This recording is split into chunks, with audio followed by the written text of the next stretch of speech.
SK films Shakib খানের যে production, সেই প্রোডাকশন দায়িত্ব নিয়ে নিল বিদেশে যে ওভারসিজ মার্কেটটা আছে আমাদের এই ওভারসিজ মার্কেটটা চালু হয়েছে আরো আগে শাকিব খানের ছবি দিয়েই। আর বরবাদ তো ভালো একটা মার্কেট পাবে, এটা আপনারা বুঝতেই পারতেছেন। সেই বিজনেসটার দায়িত্ব শাকিব খান নিয়ে নিল।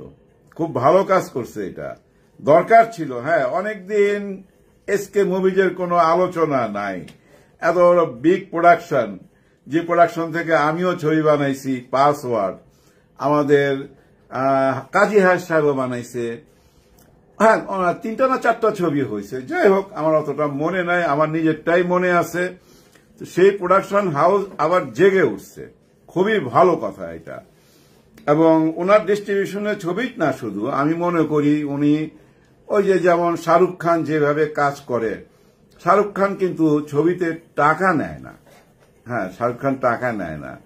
যারাই ওনার কাছে আসে, ওনার যদি গল্প পছন্দ হয়ে যায়, উনি বলেন যে আমাকে যে পরিমাণ টাকাটা দিবেন, মনে করেন আমাকে আপনি 100 কোটি টাকা দিবেন, ওই টাকাটা আমাকে ক্যাশ দেওয়ার দরকার নাই, ওই টাকাটা আপনি ছবিতে ইনভেস্ট করেন, ছবিটা যেন সুন্দর হয়। ছবিটা যদি আপনার ব্যবসা করে, তারপরে আপনি আমাকে ওই 100 কোটি টাকা দিয়েন, এর মধ্যে কোনো সুট টুট নাই। ওই 100 কোটি তখন দিয়েন।